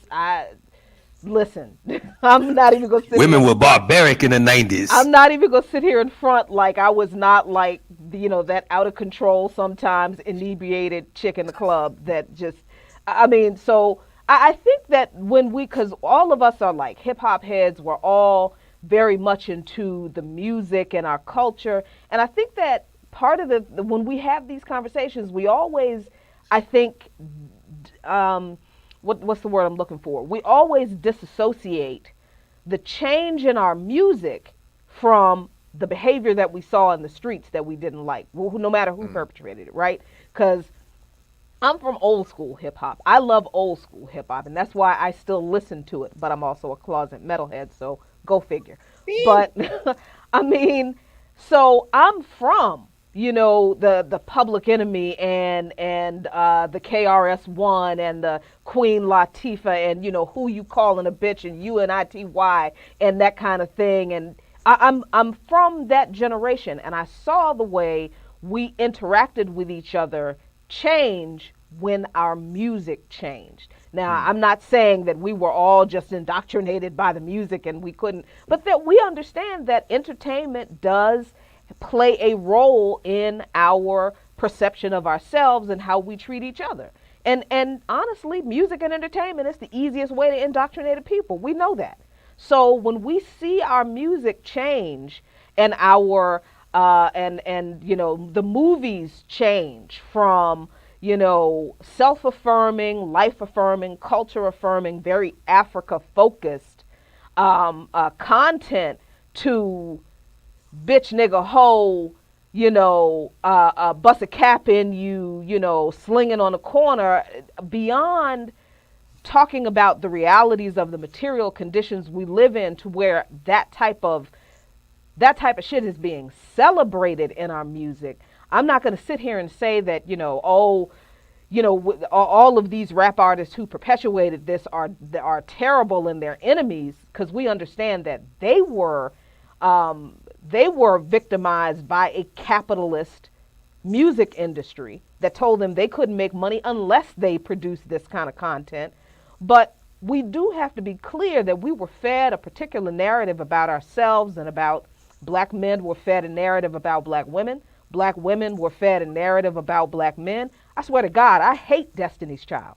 I cannot stand them. I cannot stand the "Can You Pay My Bills" generation that those folks created, where they had black women thinking that black men who didn't have money for the Bayhive. And who didn't have money and couldn't support their fabulous lifestyle won't shit. So working class brothers didn't get no play and they felt disrespected. And I can't say I blame them. So yeah, there was a whole lot of ratchet shit going on. TLC said they don't want no scrubs too. Them too. I mean, like, I'm broke. Jacqueline, to be fair, in the we were all broke. I was broke. What did I look like? Broke. My broke ass was barely able to afford my $475 a month rent. Run around singing "Can You Pay My Bills?" and I don't want no scrubs. Get the heck out of here! I can't pay my bills. Can't nobody around me pay their bills. What the hell am I saying? In defense of bills, real quick. One of the verses in bills had to do with the brother taking her car and driving it all day and not putting no gas in the car. Now, ladies, who amongst us cannot identify with that? I certainly could at that age. Like, nigga, you gonna drive my car all day and you gonna bring me back my car on E? Are you crazy? I'm sorry. Pay my bills. Pay that gas bill. Hey, Kim found that one line.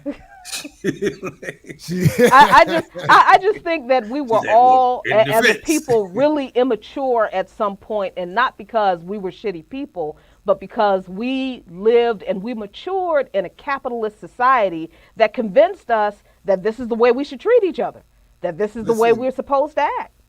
I know we got to get to the ear doctor, but I need 20 seconds because I want to get deep, everybody. So pay attention. Listen up. To Jackie's point about the impact of entertainment. Listen up. Max Julien had to die as a revolutionary in the film Uptight to come back a few years later as the Mac. That's deep. That's deep. That's how we get here on the remix. Dr. Jed Ball. Your brain grapes. Speak, brother, speak. I paid a lot of money for this doctorate. Yes. Still paying a lot of money for this doctorate. Hey, actually, I do think that's real, though. I think there's a legit point to be made there that Max Julien had to die as the revolutionary in the film Uptight. And then he comes back a couple years later as the famous character, the Mac, in that, and I think that does speak to a shift in the political focus of film at that time in response to an increasing Black liberation struggle. That they wanted to use entertainment, so-called, as psychological warfare against. So I do think that there is a relationship there. But I want to add one quick to it, man. I appreciate the dialogue, and I think that one of the things that we must do at some particular point is work towards working those dynamics out, because of the fact that right now I truly believe we get so caught up in the sidetracking of the slave that part of our fight against capitalism and imperialism is put on halt because of the fact that we're still dealing with the byproducts of capitalism and imperialism. You understand what I'm saying? We're dealing with the after effect, but we're never quite getting to the root. So we have to find a way to figure out how are we going to work these issues out together, because we can't have an African nation or any type of nation for that matter if we're constantly at each other's throats. We have to figure out, okay, boom, how are we going to communicate in a way that's not just, well, you did and I did, and see, it's because of you. We know what the problems are. We know what the issues are. Let's figure out how to solve this shit. We don't, though. We all don't. Everybody does not know those, what the problems those of us who do. I mean, we all don't know everything, but we get with the people that know better than we do. I'm no expert in certain things. I know you have to reach out to certain people who can help to smooth out the creases and the wrinkles. You know what I mean? So none of us know everything, but at the same time, if we don't work towards our communication, our liberation is just a myth. If we're not working towards ironing our shit out as men and women, you know what I mean, then we can forget all this other shit. Of course they're going to beat the hell out of us. Of course they're going to murder us in the streets. Of course they're going to execute us because of the fact that we don't value ourselves. Absolutely. But accountability also has to do with, acknowledgement of the systems that all of us are living in and living under. And that's one thing. But even if actions happen 20, 30, 50, whatever, how many years ago, you just got to be able to own up to your shit. You know what I'm saying? That's okay. That's okay. That's okay. I unite with that. But we have to do that together. Agreed. It cannot be, all this other shit. We got to figure out, okay, boom, you know what? You are right. Because with everything, people learn through different ways. People learn in revolution, they say you learn through one of three ways: inspiration, desperation, or aspiration. You understand what I'm saying? So we have to figure out what particular way how are we gonna reach each other, because our methods of trying to reach each other aren't necessarily reaching each other. It's almost like we're attacking and responding to these attacks. So it's a vicious cycle that we can't seem to break. So we got to figure that part out at some particular point. That's just my thoughts. I don't know everything. I'm just, yeah. I'll definitely be accountable. I was incorrect about the one Destiny's Child song, because I can't stand them all. I honestly just never liked Destiny's Child. The song I really can't stand is Independent. But folks in the chat are right that the song Can You Pay My Bills is not about finding a man who wants to pay her bills is about one particular dude who is taking advantage of this woman. But to that point, I told you not to mess with them. Listen, I don't have a problem being wrong. That's a part of being an adult and being mature, being able to say, you know what, I got that wrong. But here's what I know happened. We have taken instances like that, oh, well, there's a song about this, and this happened to me by that one person, so all brothers are like that, and men do the same thing. This one sister did this to me, so all black women ain't shit. And God, we got to stop. It just, entertainment. I disagree with that, Jackie, because I think that a lot of people out here who are either the victims or rather survivors of either domestic violence or sexual assault or something of the like have been abused by many people, not just one. You know what I mean? And that goes to show us like how pervasive domestic violence and sexual assault is in our communities, that those people who have endured those experiences have endured it from multiple people, more than one over the course of time. And I'm not saying that is not true, that people who are abused have not been abused by multiple people, but that does not equate to being raped by more than one black man does not equate to all black men ain't shit. That's correct. That's what I'm saying. Just out of respect to Ear Doctor in this next break, and if we can, let's bring him back up. And I think we can get right back to this after this break and a couple other pieces before we get out of here at the remix. But he's up in the sun, so we can't just leave him up there burning by himself. What's up, man? Because all of y'all are wrong. It was Reaganomics. So now he God now? Right. It's Reaganomics in the 80s. It's the record industry and slavery and Illuminati. All of those is what caused the 90s to be fucked up. I was rocking with him until he said Illuminati. I know. Illuminati. Come on, yo. You know that's what we were talking about back in the 90s. Somebody to blame. Did he say Illuminati? Never mind. If an Ear Doctor, he probably didn't say Illuminati. Speaking about that, after the break, one of the things we are going to get to is the aluminum. Okay. So that is. Let's get it. Let's go. Remix Morning Show. All right. Pale Horse, let's get it.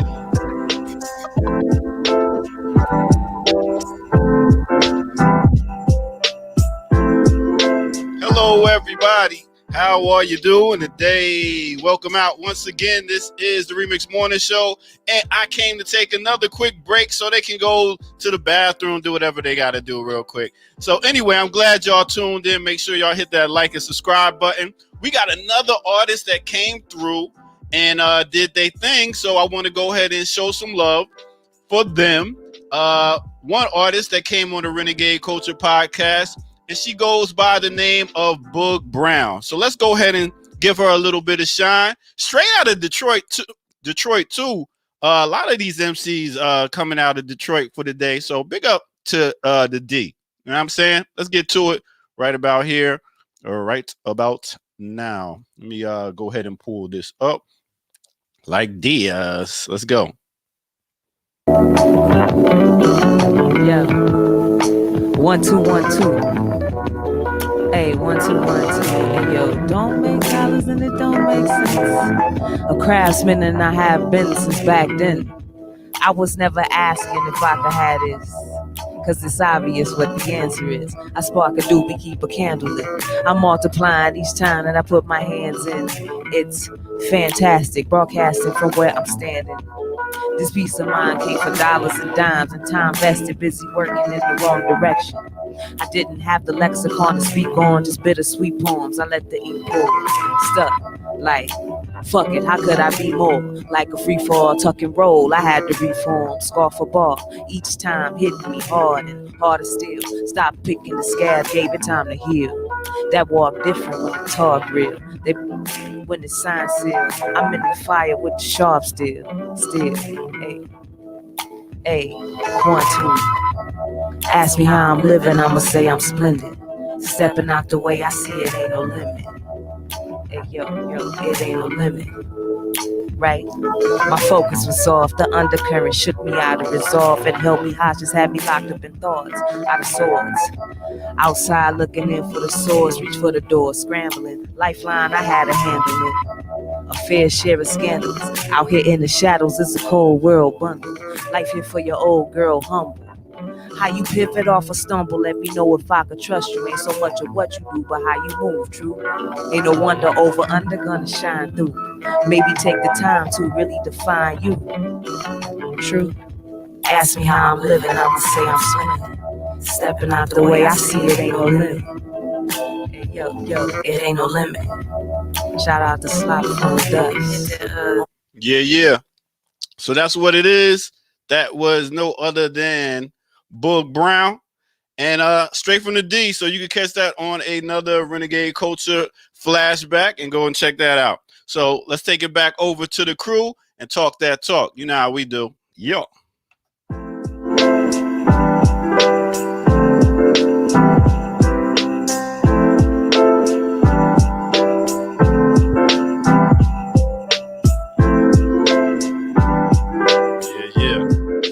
Hey, man. Doing it. That was hot. Yeah, shout out to Boog Brown. If you all do not know Boog Brown, and she's from the D. She living in Atlanta. That's where we met her. She's a real dope MC. In fact, she's on our first couple projects, Food, Clothes, and Shelter, and she's also on Black is Beautiful, Black is Powerful, 2 projects FTP movement put together back in the day.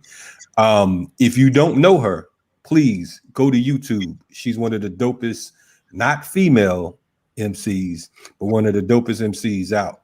In fact, if I was to say women MCs, I have her in my top 5, period. That's good. Yeah, she's on. I don't know her that well, but I have always not liked the gender separation of categories in hip hop and in DJ and rhyming. Other than when, shout out to Summer McCoy, who runs the Mixtape Museum, big shout out to her. But and check out our interviews about the legendary Just O and the history of mixtapes. Like that's some deep stuff. She's really dope. But she made a good point, because I say all the time, like, I don't like why is there like a best women's DJ category? Like, why? But her point was, she thought it might have been necessary at a certain time, at least, to highlight the fact that women are doing it. So she was saying it's not to say that we have to compete or separate men versus women in this case, but to highlight the fact that women were and are actually making mixtapes and being DJs, and in this case MCing. So, but usually I'm like, why do we separate? It should be, why she should just be a great MC or not. But anyway. Nah, because it's definitely some dope MCs out there that are women. You know what I'm saying? The Cyrocks and Star here in Atlanta. Baby Mother, shout out to Baby Mother. Yeah, Maymuna, Nairubi, Selah. You know what I'm saying? Man, it's tons of them. I can't even think of the sister name out of North Carolina. That's real dope. Rhapsody. Oh yeah, Rhapsody. Yeah. Mm-hmm. Yeah. Mm-hmm. Don't forget about Blondie off Rapture. You talking about Deborah Harry? That's right. Shit. If we go in there, you better throw Tina Marie in the mix for Square Dance. Exactly. Yo, it's funny because yesterday I taught a class to kids, and I was talking about the influences of white people that came over into the culture. So we talked about how Debbie helped to popularize rap at that time, how Beastie Boys helped to popularize it and take it more worldwide, and how Eminem came and took it, popularized it, and did it again. Out of all 3 of those people you named, I would rock with the Beastie Boys, because of the fact that, you know, that first album they did was the move. You know what I'm saying? And I think that because of the fact that hip hop was so fresh at that particular moment, and it was just like, you know, them running with like Run DMC and Fat Boys, and see Jet making that face. But I was never down with Debbie Harry. I didn't like Fab Five Freddy, and I thought that song was whack. Now I said it, and I hate Eminem. Eminem's whack. But we talking about popularizing the culture, so it expanding got bigger in certain ways. So we talking about capitalism. All right, cool. From Elvis to Little Pump. Okay. All right. Now back to you, Fred. Yeah. So listen, this is actually, and I don't mean to make this a macabre transition, But it is actually fitting that we're going from white rappers to something I did want to highlight here today, because I just got word last night, unfortunately, that as yesterday was the birthday of Kwame Nkrumah, it was also the day of the passing of the now legendary late great Charles Mills, who famously, among other things, is the author of The Racial Contract, which was a brilliant and legendary breakdown of how the European philosophers credited with creating the discussion around the social contract had actually been writing non-Europeans, or in other words, the world's majority, out of humanity. And how his work was Jamaican born, just a brilliant and apparently to those who knew him, a wonderful mentor and guide, or Jegna, I should say. And I never had a chance to meet him, and unfortunately I never interviewed him for whatever strange reason, but I was put onto his work from the great Dr. James Turner some decades ago. I read The Racial Contract, and it has continued to be something I refer to even just the other day all the time, because he said something that I talk about all the time, that white people had created a world based on a set of consensual hallucinations, thereby creating a world that they could no longer interpret. So his analysis, his way he broke down the some of that complicated, for me at least, philosophy, and explained it in a way, taking even work predating his, where women had revisited the social contract and written it as a feminist contract, and then he added on saying, well, there's a racial component to this as well, where those of us of the world majority are considered sub or non-human, can never raise above our savage state of nature, and the so-called social contract was strictly for European and primarily, even beyond that, probably elite white men in particular. So rest in power to Charles Mills. I hope to have some more discussions and bring some more folks onto the platform to better talk about his work than I have here. But I just wanted to raise him up because that work is tremendous. I wish him and his family and supporters well. Anyway, and clearly it's relevant to these, because this our racialized world is still. I for some reason I thought I saw an interview with you and Charles Mills, but clearly I didn't. No. You said you didn't interview him. I don't know. No, it wasn't me. I've just talked about him a lot. I've referenced him in a lot, but I never, and I have no good reason for that. I don't have. It was somebody looked like you. It must have been Boyce Watkins. Yeah. Oh wow, that's messed up. Shots fired. That was colder than a white man right there. That was colder than a white man right there. That's all right. That's what up, doctor? What the deal is, man? Ain't nothing. I'm just hanging around to hear this conversation about what y'all talking about here. No doubt, man. Okay. No doubt. So on that, I just wanted to raise that up real quick, and then, like I said, I had reached out to somebody who put out a nice tribute to him on Twitter. Maybe we can get them on and continue on with that. Because he deserves much more conversation than I've certainly given him here. But anyway, rest in power to him. And, anyway. So, Kamanji, I know you had a couple stories also, but we wanted to get to before we left. I do, but what I would like to do, man, since we got the ear doctor on the screen, man, I want to request some sounds. We haven't gotten any sounds today, man. I want to get some. You got some joints, man. We can, give us a little taste of Sundays. This past Sunday, well, that's that other music we ain't gonna rock with right now. That we gotta pay for. Show us what you got real quick, man. Let's see what kind of flavors we got. What, you gonna spit some lyrics or something? I might. This is mad. On the spot, huh? Y'all ready? We gonna spit? We're gonna freestyle. We're gonna start off with Mama's Biscuits. We're gonna do it, Jared. Then we're gonna go to Corey, and then I'll hop in after that. Okay, Jared. Mama's Biscuits. It's your time to shine. All right, whatever. Here we go. 1 2 1 2. This is how we do. I just talked about Charles Mills. You know what the deal. We breaking up the racial contract. We bringing it all back to some revolutionary words, some revolutionary thought. This is that. I'm not Black Thought.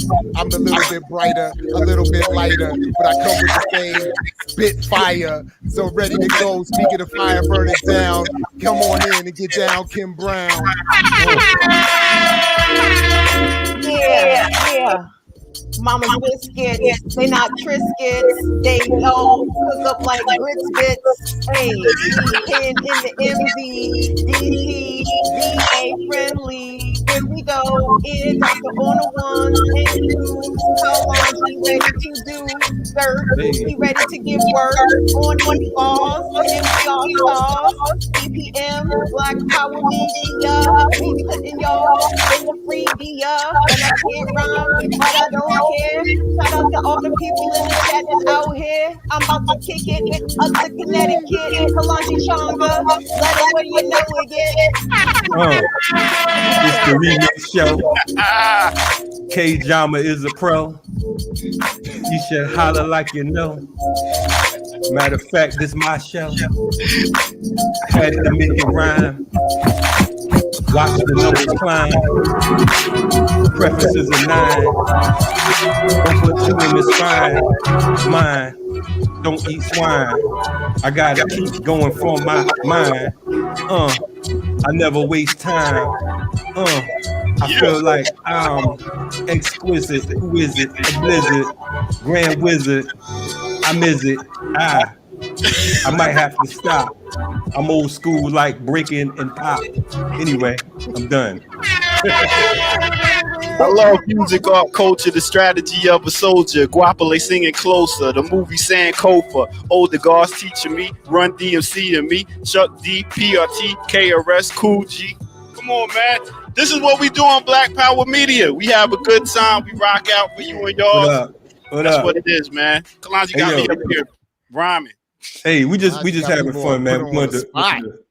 Hey, man, I put myself on the spot because when y'all started going, I was like, I don't really want to do this. But Kalonji, you implemented the 2-step along with it. Did you see Kalonji going back and forth doing this? Like, yeah. Hey, I just learned that dance. Anyway, shout out to the Remix Morning Show. And to the folks in the chat room, I just want to say, man, we definitely appreciate y'all. We appreciate the love and respect and support. You know what I mean? I see sometimes some of y'all get out of hand and y'all be saying some crazy shit. You know what I mean? Don't get it twisted. We just look like this. You know, we're doing our best to try to build a platform that is for us, by us, for real. You know what I mean? We will never sell out. This will never be like Versus or whatever. We're not going to start off as who we are, and then 5-10 years from now, Viacom running our shit. We ain't going out like that. So definitely continue your support, man. Oh man, Shirley switching sides, man. Go ahead on, man. Nah, that's a little bit. It's a little bit of an underhanded comment. I don't know why I got to be a surprise. But, you know what I'm saying? Like Mama Biscuit went on top of the charts. They went triple rubber in them tree line streets. Double glass. Word. I'll let y'all rock out, man. I'll catch y'all tomorrow. Well, salute. What's today? Wednesday? I'll catch y'all tomorrow. Yeah, tomorrow. Yeah, check in. Yeah. Thank you. Yeah. Thank you. Tomorrow, anyway. Thursday, the Remix Fridays. No doubt. What kind of news we got, man? Kim, you got some more news about that? I do. I have a quick little thing now. Again, screen sharing. The thing tells me that I'm already sharing my screen, so maybe y'all need to hit the. Is it gonna? There we go. How's that? Okay. I guess y'all tell me. I don't know. We just down the window. The window. Oh, there we go. Can y'all see it? Yep, little brother. Instagram, all my hip hop heads, everybody. We was, having a little rap fun this morning. So if you are a fan of the group Little Brother, shout out to Fonte, shout out to Rapper Big Pooh, shout out to Ninth Wonder. Fonte put this on his Instagram yesterday, I believe. It says, we are asking our fans to not support ABB Records by purchasing the repress of the minstrel show or the listening. He's talking about the repress on vinyl. I guess they're about to be re-released on vinyl. Yeah. We have not seen $1 from the sale of this record ever. And then he goes on, and I know it's crazy, right? I thought he had something else to say. Oh, right. I forgot. See, I mean, they did the ironic title and photo album cover, and it turned out to be, you know, more real than they meant, probably. Come on now. That's crazy. Fonte, and he said in his caption, he said, I have no smoke with Fat Beats, but ABB Records can get the entire fuck out of here. Either way, my brother rapper Big Pooh and I are asking that you don't support any Little Brother vinyl represses and stop running the listening on all streaming platforms until Ben Nickelberry Jr., aka Benny B of ABB Records, honors his fucking word and pays us what we are owed. Thank you for listening. Hashtag LB business. Yo, that right there, Kim, that was like the most heartbreaking shit because of the fact that I am definitely a Little Brother fan. In fact, I quote Little Brother all the time. One of the things they said in one of their joints, they said, do you really want to win or do you want to look good losing? And that's how I always talk about, you know, us as a people. It's like, do we really want to win? It's like we always real good losing, man. We always be fucked up in the game, but we want to act like it's all good. I met and big up to my man Deron Chavis, Manifest Happily Natural up in Richmond. I met Fonte through him one year. You know what I mean? So definitely that is one talented group. They're definitely underrated, underestimated. Them and also from the DC area, Godzilla.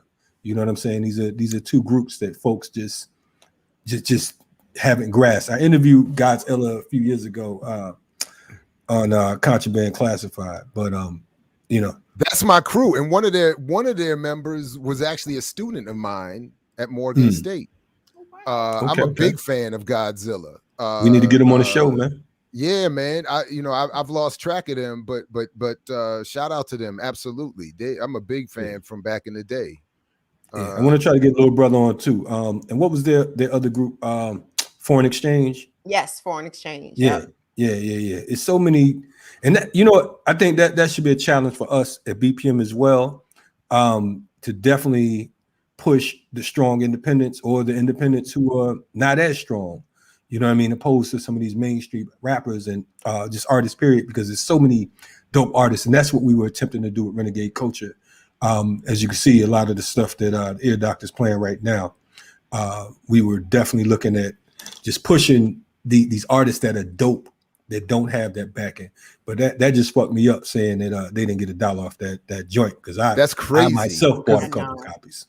Me too. The Minstrel Show, I bought the Minstrel Show for sure, and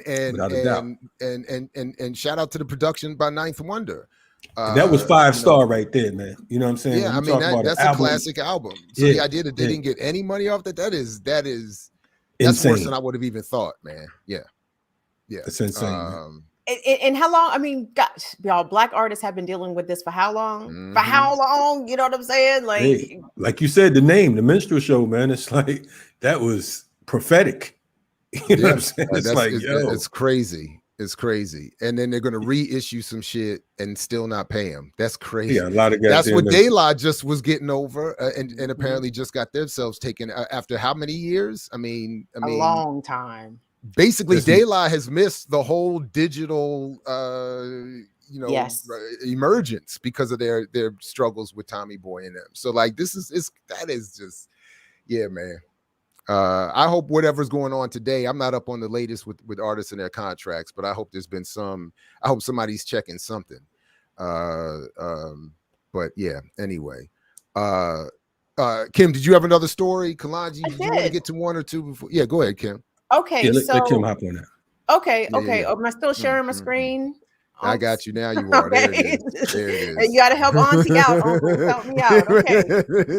All right. So now let me just preface this by saying, generally, I do not find the Washington Examiner to be extremely credible. If I'm not mistaken, Jared, maybe, or Kalanji, if you guys know, this is the right-leaning. No, I'm getting the Washington Free Beacon and the Washington Examiner perhaps confused. But anyway, I'm not too familiar with Washington Examiner. So let me just put that out there. Okay, but this story came out, I think, yesterday. Of course, we know about what's going on at the southern border with thousands of Haitian migrants, with the Border Patrol on horseback, cracking whips at Black people, crazy shit. So, according to this report in the Washington Examiner, some Haitian migrants who were taken into detention revolted while they were in custody, and they took control of a private contracted bus. And the sources named, well, they're not named, but they are named. Their sources are, this information is attributed to law enforcement agents, very generally speaking, to the Washington Examiner. But just to quote, they said they did break out of the bus and they did escape. A senior federal law enforcement official confirmed to the Examiner on Tuesday. And it's not clear which federal agency, Customs and Border Protection or Immigration, Custom Enforcement, ICE, was overseeing the transport. The CBP, Customs and Border Patrol, originally initially apprehends, transports, and processes undocumented people, while ICE is responsible for the longer term detention. But apparently these Haitian migrants were able to break out and not be kept in detention. So, you know, the spirit of Dessalines still very much is with the Haitian people, even though they are not on their homeland, but they are still not with the shits and will get the fuck away from the cops by any means necessary. So I just thought that was an interesting story. Again, I'm not able to verify this any other source, but if it's true, it's great. It's supposed to be in just Del as Rio. A quick follow-up. Yeah. Sorry, go ahead. No, I was going to say my daughter's down at Del Rio. I'll check, see if there's any local news. But just as a quick follow-up in terms of the source, the Washington Examiner quickly is described as a conservative outlet, and even self-described here, the conservative source Americans deserve, as they say. And and I was thinking that the source may nonetheless be valid in terms of this story, because if you look here, not only are they self-described, the conservative source Americans deserve, but it says here in the previous or in another story from today, actually, that those border agent pictures are the latest example of media whipping things into a frenzy. So they're happily playing on the whipping language, and then trying to argue that it wasn't a whip, it was a horse's lariat, and something the horse rider should have been holding. But my point is that given white conservative, not that liberals are any better or innocent, certainly, but given white conservative fear and terror over Black rebellion just in general, it would stand to reason that they would be on top of reporting any signs of rebelliousness among African people wherever they find them. So like they're probably the first ones to raise the alarm. Like these Haitians, remember, we've been dealing with them for a couple hundred years now, and this is what they do, everybody. So we need some help. Get your guns, double down, and, get the real whips. Don't play with them. Yeah, I mean that shit look like a scene out of Roots, man. It's like, it's crazy as hell. I think, man, it kind of reminds me of Goodbye Uncle Tom or Farewell Uncle Tom. Goodbye Uncle Tom. That was right. Yeah. And I think that everyone classic should French see that. film. Yes, everyone should check that shit out because of the fact that, I mean, to me, as my man Chairman Fred Jr. said, man, it makes Roots look like a comedy show. You know what I'm saying? Just the graphic nature of how it was. You can, I mean, man, you could hardly tell it was acting, and I question if it was acting in many of those scenes because of the fact that it is a powerful film, no question. Man, Goodbye, Uncle Tom. That's the name of the film. It came out in the 70s, made by some French filmmakers, and it's the one thing that. So years ago, I took the only time I've been banned on YouTube. I took a clip from that film. And without ruining it for anyone, there's a very powerful scene that I'll just leave it for you to, you'll see for yourself what it is. Well, there's a whole bunch of them, but there's one in particular as it relates to Nat Turner's rebellion. I'll just leave it there. And I took that scene and interlaced it with a clip from Kiri Davis's 2006 video about the updated doll test where Black children were still picking the white doll. And then underneath that, I played a clip from Amos Wilson talking about the psychology of white supremacy, and underneath that, I had the beat from Far Side's Run. I think Ghostface, a Ghostface track. My point is, it got flagged as being racist against white folks and was removed from YouTube without commentary, without explanation, without even exposing who made the claim, and without hearing any appeal from me. So it's the one time that I've been banned was when I took a clip from that film, which is on YouTube, by the way. Right. But it was the combination of all the elements making a particular point of emphasis that they called racist. So I was like, wow, that's you know what I think we should do. Great film. And I know we have something similar coming on Black Power Media. We need to start doing group film, like a film night or something like that, where we actually check out the film with the BPM audience, the chatters, and all that, and actually break it down afterwards, have a discussion around it. Hey man, the entire film of Goodbye Uncle Tom, I'm finding right now, is on YouTube. I think we should consider doing a Saturday night at the movies with BPM or something like that, and watch this movie collectively, because that joint is bananas. Would you all join us in the chat, man? Y'all think that'd be something cool, man? Saturday night with BPM on the movie tip. I think this would be a great idea. Everybody get your spliffs and your Uncle Nearest ready, because we're about to see some racial shit. Hey, remixes. Sorry about that, Franny French. I ain't mean to call y'all chatters. Some people in the chat room do be chatting though. You know what I'm saying? Sometimes I be forgetting. Say this. Sorry, go ahead. Nah. I'm just saying. I'm like, boy. And we should let them know now, especially if you got your Nearest and your spliffs. Every trigger possible is triggered in this film. Okay. Yeah. So lock the doors. Feel like, if you feel like this is you one button push away from getting out there, maybe think again or prepare one way or the other. But this is everything gonna get pushed. Every button gonna get pushed on this period. Yeah. I'm gonna ask y'all a silly question. Is it better than the Nate Parker reimagination of Nat Turner's Rebellion? Man, listen. I would even kind of what Kalanji said. What did you say? It makes that look like Mr. Rogers' neighborhood or whatever. It's not even like in the same league. It's like comparing Freedom Home Academy to Umar Johnson School. Oops. Oh damn. One that doesn't exist to some shit that's making moves.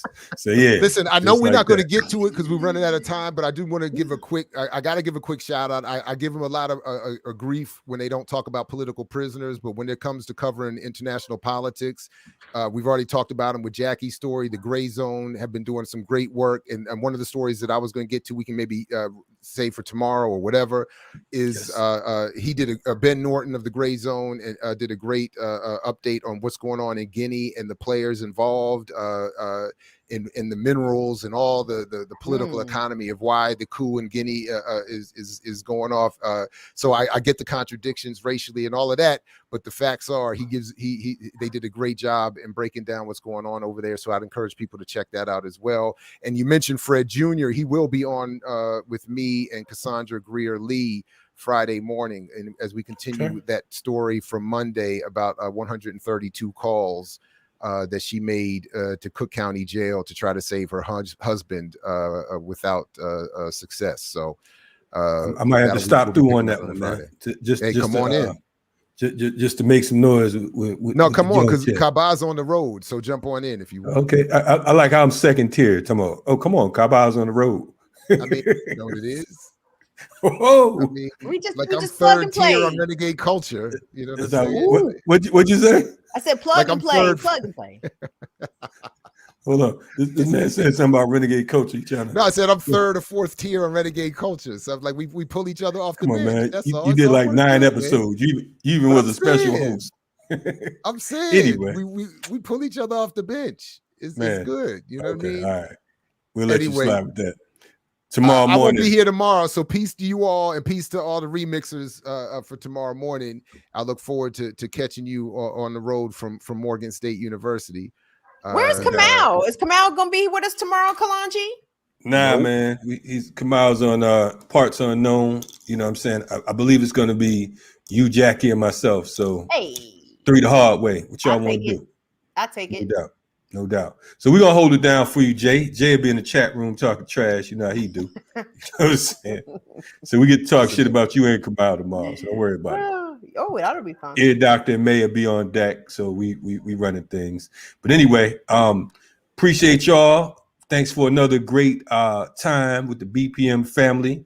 Y'all be cool, stay safe, you know what I mean? And watch out for the police and racist crackers and, you know, thanks to May and the Ear Doctor too. Peace, everybody. Thank you, May. Salute. Remix.